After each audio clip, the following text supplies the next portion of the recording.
नमस्कार दोस्तों। क्या नरेंद्र मोदी जनरल डायर को भी मात देना चाहते हैं? क्या नरेंद्र मोदी के मन में कहीं पर किसी के लिए कोई संवेदना नहीं है? क्या नरेंद्र मोदी हैवान है? और क्या नरेंद्र मोदी इतना ज्यादा स्वार्थी है कि अपने सुख के अलावा दुनिया को दुख देना चाहते हैं और वो राजसी अय्यासी के लिए कुछ भी कर सकते हैं?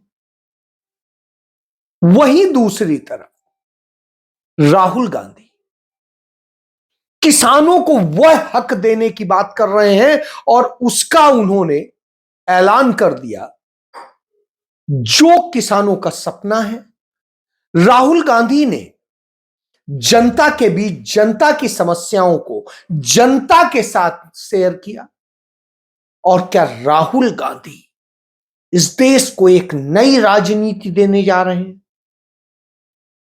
और क्या हमारे देश के किसान आतंकवादी हैं?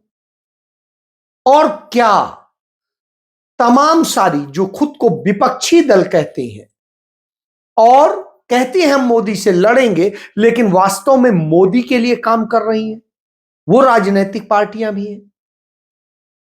इन्हीं सारे सवालों को लेकर आपके साथ में चर्चा करूंगा। सवाल यह है कि किसान आंदोलित है और किसान बार बार कह रहा है हमें वो हक दे दो जो आपने हमसे वायदा किया था, जो आपने लिखित रूप से कहा था कि किसान आंदोलन वापस ले लो, हम ये सब पूरा करेंगे। क्यों नहीं पूरा किया? आपने जो कमेटी बनाई थी उस कमेटी में कहा था हमारे लोग रखोगे, नहीं रखे। आप अपना मनमानी कर रहे हो, यह तो नहीं होना चाहिए। किसानों की हत्याएं करने वालों को आप खुलेआम घूमने को दे रहे हो और जो शहीद हुए 700 से अधिक किसान, उनको इंसाफ नहीं देने को तैयार हो। यही सब चीजें हैं, इन्हीं की वो बात कर रहे हैं कि इस पर जो सहमति बनी थी कम से कम वो तो कर दो, हम आपसे कुछ नया नहीं मांग रहे। लेकिन नरेंद्र मोदी है कि वो कैसे करेंगे, क्योंकि उन्हें तो करना ही नहीं है। उन्हें तो करना है अपने उन अदानी अंबानी के लिए। अदानी को इस देश के पूरा एग्रीकल्चर सेक्टर सौंप देना है, इसका पूरा सौदा हो चुका है। और इसके लिए अडानी ने अपने तमाम बड़े बड़े गोदाम पहले ही बना लिए हैं, चाहे मध्य प्रदेश में हो, चाहे हरियाणा में हो, चाहे दूसरे और कई राज्यों में हो। तो यह दशा है।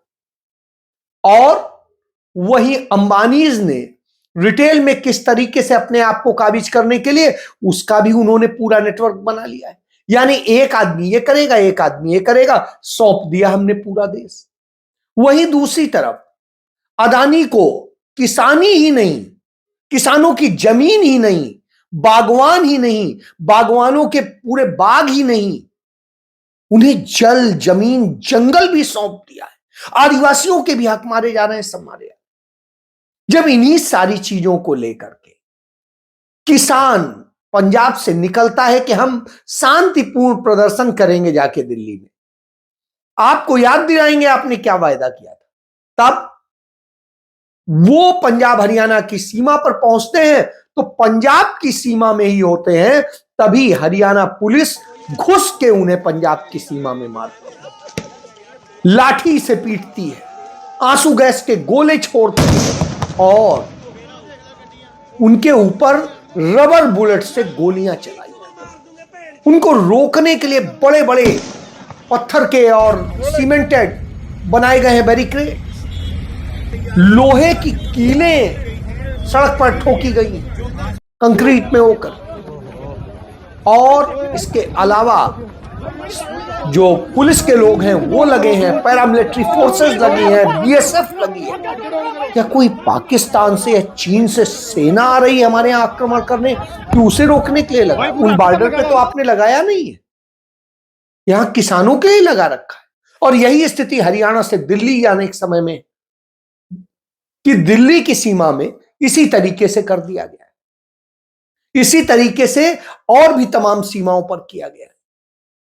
तो यह दशा है किसान यदि कर्नाटक से चलता है तो उसे भोपाल में गिरफ्तार कर लिया जाता है, किसान यदि राजस्थान से चलता है तो उसे गिरफ्तार कर लिया जाता है।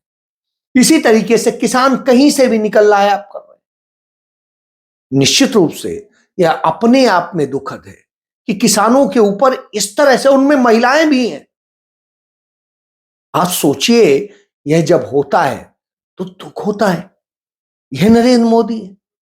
वहीं जब आदिवासी प्रोटेस्ट करते हैं तो उनके ऊपर हमले हो रहे हैं, उन्हें गिरफ्तार किया जा रहा है, उन्हें जेल में डाला जा रहा है, उनको वो किया जा रहा है। वो शांतिपूर्ण ढंग से कह रहे हैं, भाई हमारा हंसते हो जंगल बचा दीजिए, उसको लेके वो रो रहे हैं। वहीं दूसरी तरफ तमाम जो सरकारी प्लांट्स है, जो सरकारी कंपनियां हैं, उन्हें बेचने का खेल चल रहा है, और उनका जहां कर्मचारी विरोध करते हैं तो उन पे लाठी चलती है। तो नरेंद्र मोदी डायर से क्या कम है? इतने किसानों को मरवा डाला। नरेंद्र मोदी ने ही मरवा डाला। जनरल डायर ने जितने मारे थे उससे ज्यादा आपने मार दिए। आज हालात ये हो गए हैं कि नरेंद्र मोदी ने जो जय जवान जय किसान का नारा होता था उसे भी खत्म करने का काम किया। उन्होंने जो सेना का इस बार कैलेंडर छपा है, उस कैलेंडर में जय जवान जय किसान की जगह जय जवान जय विज्ञान कर दिया है। यानी किसान को गायब ही कर दिया है। किसान उनकी लिस्ट में है ही नहीं। किसान को तो खत्म करना है और अडानी अंबानी को सब कुछ सौंप देना है। ये नरेंद्र मोदी की नीति है। कहीं सीए एनआरसी के नाम पे, कहीं छात्र आंदोलन के नाम पे, कहीं किसी और चीज पे, जो भी चीज हुई, जो भी चीज आई उसमें आपने किया, और दंगे फसाद करा के उसे बदलने की कोशिश करते हैं। जिस तरीके से हल्द्वानी में दंगा कराया गया सरकार द्वारा, अब्दुल मलिक का अपना बात था और वो कागज दिखाते हैं अफसरों। चलाओ जैसी भी पुलिस बुलाओ, पीएससी बुलाओ, पता ही नहीं मेरे बाप दादा के नाम चलिए नहीं है तो ये अरे ये देखिए क्या कागज बोल रहे हो। अरे ये हाई कोर्ट ने ऑर्डर दिया, आपको जो करना चाहिए वो कंडेम कर दीजिए। हाई कोर्ट ने ऑर्डर दिया, जगह फ्री होल्ड नहीं, कब्जा में लूंगा, कब्जा में लूंगा। चलो भाई बुलाओ, हमारे ऊपर, हमारी लाश के ऊपर से उतारो। कोई बात नहीं, ले जाओ थाने, ले जाओ इनको, थाने ले जाओ, बैठाओ इनको। क्या बात हुई है? क्या बात हुई भाई? जमीन नहीं है तो कैसे बनेगा? अरे जब हम क्या बात करते हो? हमारे नाम पर है। अरे यार भाई हमारे नाम पर कराना चाहिए था। करके सरकारी जमीन पे जा रहा है, FIR करूंगा, जेल डालूंगा। आज जेल डालूंगा, आज डाल लो। आज अभी डालिए आप। अभी चलिए थाने ले जाइए भाई इनको, काम में बाधा डालिए, चलिए आइए था हमारे चलिए आइए। राशि का बाधा पल नहीं कर रहे हैं। अगर जमीन कागज नहीं खड़े नहीं होने देंगे। जमीन का नहीं है कागज, ये कागज क्या है? ये कागज क्या है? हमारे दादा पर जाइए। पहले तो नहीं, मेरे दादा पर दादा नहीं दिखाएंगे, कदम नहीं। मेरे दादा पर दादा के नाम पे से काट कर दिखाइए। अफसर कहता नहीं हमें कुछ नहीं सुना, वो कहते कोर्ट का ऑर्डर है, वो कहते कंटेम्प्ट करो जाके, हम तो गिराएंगे, और बुलडोजर चला देते हैं।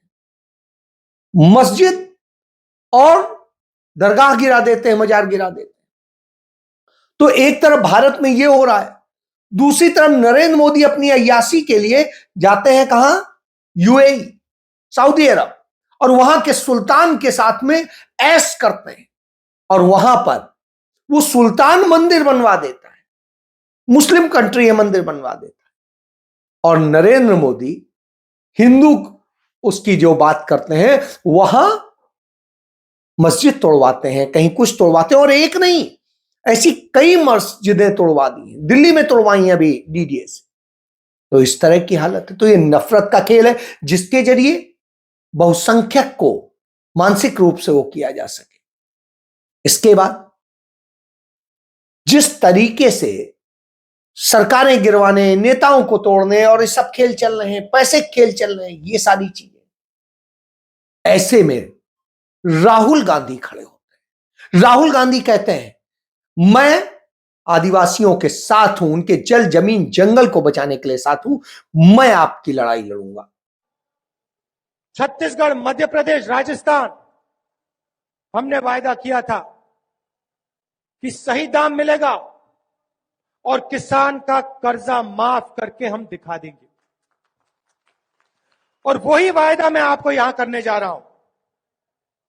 जैसे छत्तीसगढ़ में आपकी जमीन की रक्षा हुई थी, जैसे छत्तीसगढ़ में सबसे बड़े उद्योगपति से जमीन लेकर हमने आपको वापस लौटाई, जैसे छत्तीसगढ़ में हमने किसान का कर्जा माफ किया, वैसे ही कांग्रेस पार्टी की गठबंधन की सरकार झारखंड में किसानों का कर्जा माफ करेगी, आपकी जमीन की रक्षा करेगी। और जो सबसे बड़ा मुद्दा आपके सामने है, बेरोजगारी का मुद्दा, उस पे कांग्रेस पार्टी की गठबंधन की सरकार काम करना शुरू करेगी। और वो उन आदिवासियों के साथ में खड़े होते हैं, उनके लिए चलते हैं। राहुल गांधी आज एक बड़ा ऐलान करते हैं। स्वामीनाथन जी को बीजेपी की सरकार ने भारत रत्न दिया, मगर जिस चीज के लिए स्वामीनाथन जी ने अपनी जिंदगी दी, हिंदुस्तान के किसानों के लिए जो उन्होंने मेहनत की, जो स्वामीनाथन जी ने कहा, उसको करने के लिए तैयार नहीं है। इसका क्या मतलब है? स्वामीनाथन जी ने अपनी रिपोर्ट में साफ कहा है कि किसानों को लीगल राइट एमएसपी की मिलनी चाहिए। वो बीजेपी की सरकार नहीं कर रही है। तो मैं आपको यहां जो खारगे जी ने कहा उसको दोहराना चाहता हूं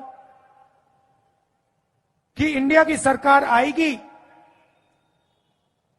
तो हम एमएसपी की गारंटी हिंदुस्तान के किसानों को देंगे। जो स्वामीनाथन रिपोर्ट में लिखा है वो हम पूरा करके आपको दे देंगे।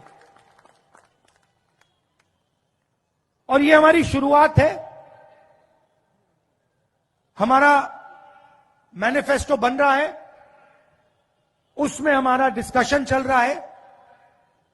ये हमने आपको सिर्फ पहली बात बोली है, इसके आगे भी हम अपने मैनिफेस्टो में किसानों के लिए, मजदूरों के लिए काम करने जा रहे हैं। और उनके साथ साथ मल्लिकार्जुन खड़गे जो कांग्रेस पार्टी के राष्ट्रीय अध्यक्ष हैं, वो करते हैं कि हम सत्ता में आए तो हम स्वामीनाथन कमेटी की रिपोर्ट के मुताबिक जो एमएसपी का है उसे कानून बना के लीगल अधिकार देंगे।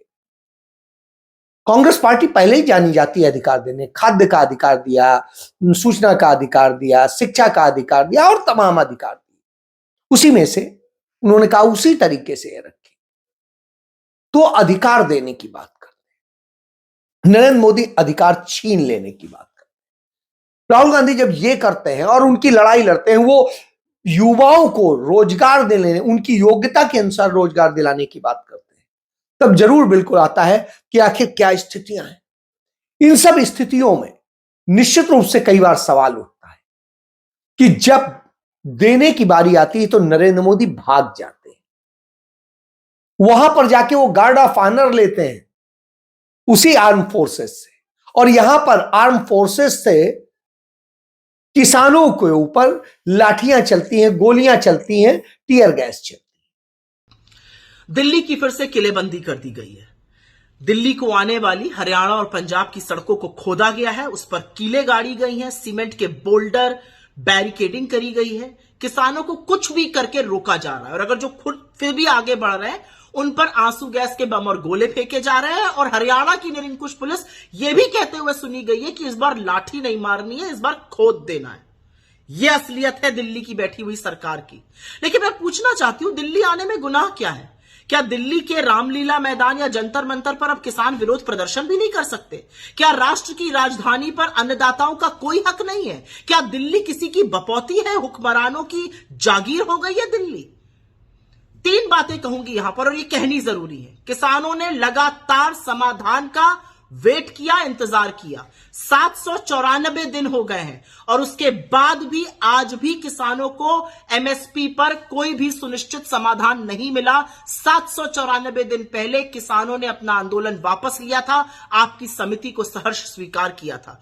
6 महीने से पूछ रहे समिति का क्या हुआ, सरकार के पास कोई जवाब नहीं है। बजट आकर चला गया और असलियत यह है कि उस बजट में कृषि में कभी 4.5% से ज्यादा खर्चा होता था, अब वो घटते घटते घटते 2.5% के करीब आ पहुंचा है। स्टैंडिंग कमेटी, स्थायी कमेटी पार्लियामेंट की यह बता रही है कि 1 लाख रुपए से ऊपर, 1 लाख करोड़ रुपए से ऊपर जो कृषि का खर्च था वो राजकोष में वापस कर दिया गया है। तो किसान क्या करे, वो किसका मुंह देखकर बैठे। और अब एक नई भ्रांति फैलाई जा रही है। चरण चुंबक मंडली के पास साहब की ओर से व्हाट्सएप पर एक खर्रा आया है, अरे 11 लाख करोड़ खर्चा हो जाएंगे अगर एमएसपी लग गई। तो ये नरेंद्र मोदी का चेहरा है। ऐसे में लड़ाई आज देश के लिए, देश के किसानों के लिए, देश के लोगों के लिए होनी चाहिए, बेटियों के लिए होनी चाहिए। आज हिंदुस्तान में सबसे ज्यादा लड़कियां रेप का शिकार है, सबसे ज्यादा बेरोजगारी है और न जाने कितनी विषमता है। दलितों, आदिवासियों पर रोज बरोज हमले हो रहे हैं और इस तरह के हो रहा हो, उसके बाद में नरेंद्र मोदी या और विपक्षी दल इस पर खड़े हो, उसके बजाय वो सत्ता के लिए नरेंद्र मोदी के साथ जाके खड़े हो जाते हैं, उनके साथ हाथ पांव पकड़ लेते हैं। वही दूसरी तरफ राहुल गांधी लड़ाई लड़ते हैं, अपना सब सुख त्याग करके लड़ते हैं और वहां सुख की लड़ाई होती है। इधर अरविंद केजरीवाल खेल करते हैं, जिस तरीके से वो आज नरेंद्र मोदी को खुश करने का खेल कर रहे हैं। उनके मुख्यमंत्री पंजाब के भगवंत मान डीलिंग कर रहे हैं, बीच में बिचौलिया का काम कर रहे हैं और अपने यहां बैठा करके 3 केंद्रीय मंत्रियों के साथ में किसानों की, नेताओं की चर्चा करा रहे हैं। क्यों करा रहे हैं? कोई उन मंत्रियों को कोई अधिकार नहीं, अख्तियार नहीं। तो यह स्थिति है, क्योंकि पहले भी बैठे थे, कुछ नहीं हुआ था। तब तो बहुत सीनियर थे, अब तो जूनियर लोग बैठे। भाजपा को खुश करने के लिए वो कहते हैं पंजाब में हम कांग्रेस के साथ नहीं होंगे, चंडीगढ़ में साथ नहीं होंगे। अब दिल्ली में भी कह दिया, दिल्ली में कहा 1 सीट देंगे, लेना हो ले ले, नहीं तो जाए। अपनी तरफ से कोई भी एक तरफा कोई भी चीज कही जा रही, यानी आप असल में भाजपा के ही लिए काम कर रहे हैं। तो अपनी सत्ता, अपना सुख, अपने राज के लिए सब उसके लिए मरे जा रहे। और जब वो मर रहे हो उस वक्त में जनता की कौन बात करेगा? तो जनता की बात सिर्फ राहुल गांधी कर रहे हैं। वही ऐलान कर रहे हैं किसानों के लिए कि हम अपने चुनाव घोषणा पत्र में इसका लिखित रूप से वो करेंगे। और बगल में जो किसान नेता के पौत्र होने का लाभ उठाते हैं, उसके कारण उनकी राजनीति है। चौधरी चरण सिंह के पोते जयंत, वो भाग जाते हैं, वे एक शब्द नहीं बोलते, न किसानों बोल रहे हैं, न कुछ बोल रहे हैं, लाठी चल रही है नहीं बोल रहे हैं। इसी तरीके से नीतीश कुमार, इतना अत्याचार हो रहा है पिछड़ों, दलितों, आदिवासियों पे, नहीं बोल रहे हैं, उनकी राजनीति करते हैं। इसी तरीके से ममता बनर्जी अपनी सत्ता बचाने के लिए, अपने को ईडी से बचाने के लिए अलग बिल्कुल वो पड़ी हुई हैं, अलग खेल में बस। तो इस तरह के जब खेल हो तो पहचानना पड़ता है। इस तरह के खेल के बीच में इकलौता योद्धा दिखाई देता है, वो राहुल गांधी, जो सबको इंसाफ की बात करता है। चाहे कोई भी कौम हो, कोई भी जाति हो, कोई भी लिंग हो, कोई भी क्षेत्र हो, सबको सामाजिक समरसता की बात करता है। वो कहता है अमीर और अमीर नहीं होना चाहिए, गरीब और गरीब नहीं होना चाहिए, बल्कि सबको बंटना चाहिए जिससे हर कोई खुशहाल हो। तो यह अंतर है। इसीलिए राहुल गांधी नेहरू परिवार की विरासत कहे जाते हैं और वह विरासत ही एकमात्र आज रोशनी नजर आता है। जय हिंद।